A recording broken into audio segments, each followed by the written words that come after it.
गरीबी क्या चीज है?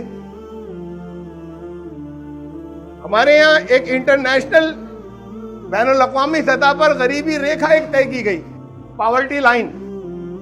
इससे नीचे आमदनी होगी तो गरीब होगा, इससे ऊपर होगा तो फिर उसे मानेंगे कि बहुत गरीब नहीं है। गरीब तो है लेकिन ये आखिरी गुर्बत से जरा सा ये ऊपर निकल गया।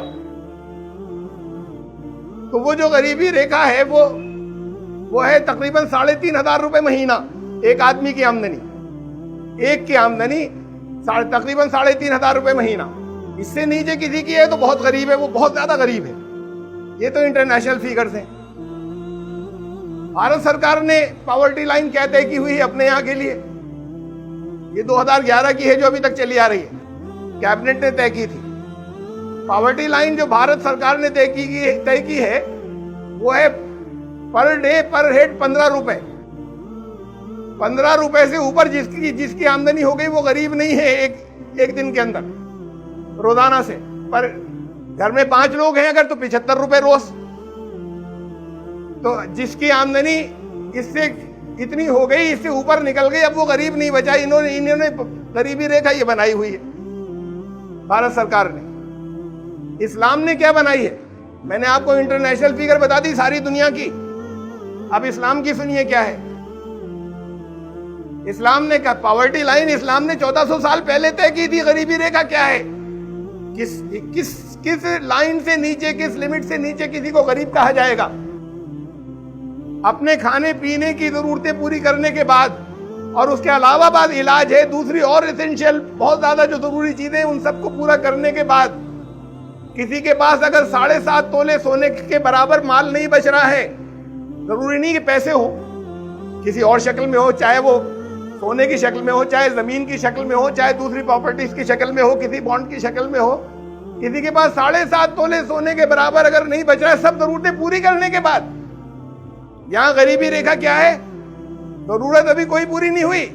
15 रुपए एक आदमी के लिए रोज। अब 15 रुपए में वो अब खाना तो इसके बाद खाएगा, 15 रुपए कमाने के बाद। इस्लाम कहता है कि सब जरूरतें पूरी हो जाने के बाद जो एसेंशियल जरूरतें हैं, जो लाजमी है जिंदा रहने के लिए, उसके अंदर सोना, रजाई, लिहाफ, कंबल, पलंग, चारपाई, ये सारी चीजें सब शामिल हो गई। इसके पूरी करने के बाद अगर 7.5 तोले सोने के बराबर और मालिया उसके पास होना चाहिए। अगर नहीं है तो गरीब है। जब इससे ऊपर जाएगा तब ये कहा जाएगा कि अब गरीबी रेखा से निकल गया ऊपर। ये कितना हुआ? 7.5 तोला सोना आज के दौर में तकरीबन 2.5 लाख रुपए। तो हर शख्स के पास अपनी जरूरतें पूरी करने के बाद 2.5 लाख रुपए के बराबर जरूर कैश जरूरी नहीं है, लेकिन कुछ और सरमाया कैपिटल होना चाहिए, वरना गरीब है वो। और इस्लाम नहीं चाहता कि जमीन पर एक भी गरीब बचे। तो ये निजाम लाजमी वाला जो बनाया था ये इसके लिए बनाया था। और जब अल्लाह ने बनाया और अल्लाह के रसूल सल्लल्लाहु अलैहि वसल्लम ने उसको इंप्लीमेंट करके दिखा दिया, नाफिज करके दिखा दिया, 7 साल में सब गरीब खत्म हो गए, कोई बचा ही नहीं। ज़कात लेने वाले नहीं बचे, बैतुल माल में माल है और ज़कात लेने वाले नहीं बचे, तो गरीबी सबकी दूर हो गई 7 साल में। इंप्लीमेंट करके दिखा दिया, तजुर्बा कर चुकी दुनिया। इस्लाम ने जो प्रिस्क्रिप्शन रखा ये मुमकिन ही नहीं है, जो अल्लाह ने रखा प्रिस्क्रिप्शन, ये मुमकिन ही नहीं है कि उसके अंदर कोई कमी रह जाए, कोई गलती रह जाए। ये इतने ऊपर रखी है पॉवर्टी लाइन इस्लाम ने, और एक भी गरीब नहीं बचना चाहिए मुसलमानों में। उसके लिए मेन और भी चीजें हैं, लेकिन सबसे बड़ा जरिया इस गरीबी को खत्म करने का था ज़कात। फिर भी दुनिया में मुसलमान बहुत बड़ी तादाद में गरीब हैं, और यहां तो सबसे ज्यादा गरीब है भारत के अंदर, हिंदुस्तान में। गरीबी में ये दलितों से भी पीछे हैं। किसी जगह पर गरीब बचना नहीं चाहिए था और अब भी नहीं बचेगा 8 साल के अंदर, अगर ये गलत जगह इस्तेमाल नहीं हो रहा हो।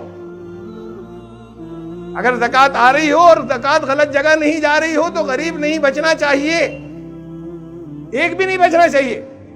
हर एक के पास अपनी सारी जरूरतें खाने पीने पहनने ओढ़ने की पूरी करने के बाद कुछ और कैपिटल सरमाया 2.5 लाख रुपए के आसपास होना चाहिए, इससे ऊपर।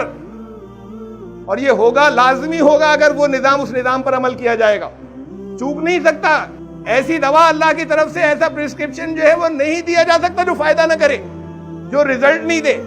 जो नतीजा बरामद नहीं करे, तो फिर कहीं निजाम में खराबी है, कहीं सिस्टम में खराबी है, कहीं सिस्टम में करप्शन है।